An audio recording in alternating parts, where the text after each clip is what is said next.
I'm really excited to get them out because we've been playing them for a long time in the rehearsal place and in the studio, and it feels strange that no one else knows these songs other than our immediate families. We had a lot more time.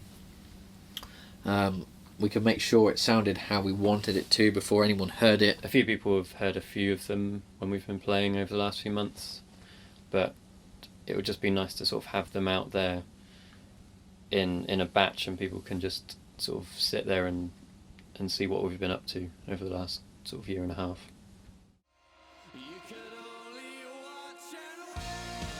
First impression probably was how massive it sounded. I think it was quite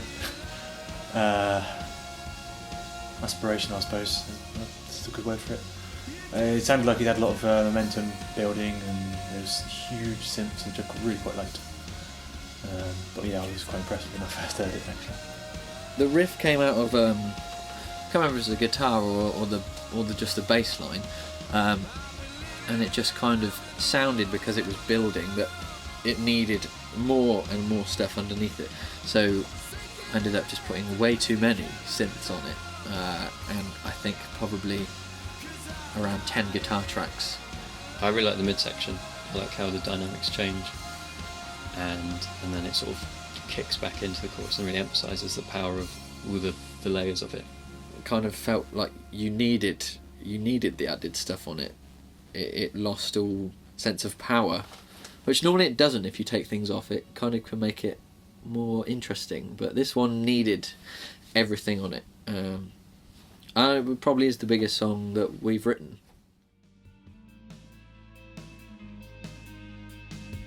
We're having a rehearsal, and we tend to have a 10-minute break for most rehearsals where we just sort of swap instruments or just improvise. And I was actually trying to play one of my solo songs. I'd forgotten how it went, and I came up with the riff for Alone, and then I started vamping some lyrics. I think it's a very emotional felt song, I think, in the guitar anyway, and that's my favourite part about it. Lee and Adrian both liked it, and Adrian asked me to finish writing it, so a few days later I came up with the basis of the song, verse and chorus sort of structure, and then Adrian added a few lyric ideas and harmonies and melodies to it, and then we sort of fleshed it out from there. The beat's nice and simple underneath it, and everything flows really nicely, I think. So it's one of my favourites. It's just all round one chord. I was messing around on an acoustic guitar, and then I wrote it, and it just kind of came out quite quickly, and didn't feel like it needed to change. It didn't feel like it needed anything else, and the lyrics came quite quickly, so it kind of felt complete, but it was very different to other stuff that we'd written. The demo that Adrian sent me had a lot of pretty much the whole song there, in terms of the acoustics, the piano, the melodies, and it felt sort of untouchable in a way.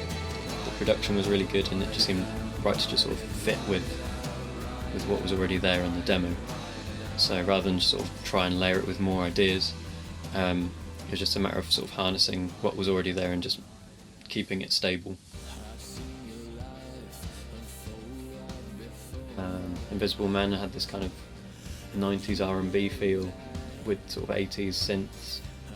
I think it has a very strong melody and chord progression, which is quite infectious. It's just really fun to play live. It's a strange tempo. It's not overly fast, but at the same time it sort of makes you want to move, and it's really hard to play that song static.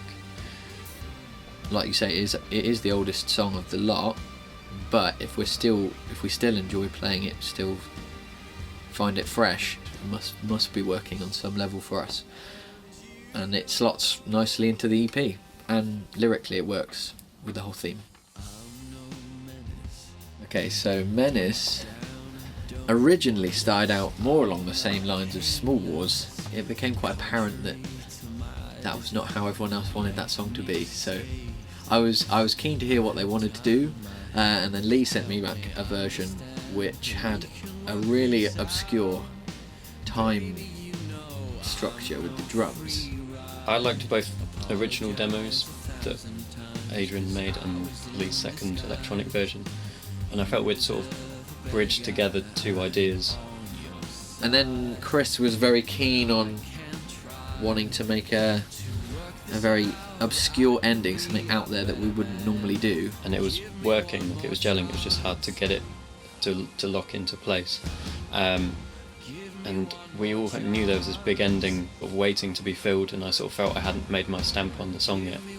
And it just felt explosive, and it felt like a fitting end to the EP. I wanted it to be a big ending, like how we start with Chemical. I thought Menace would be a great way to finish a set live and also on a recording.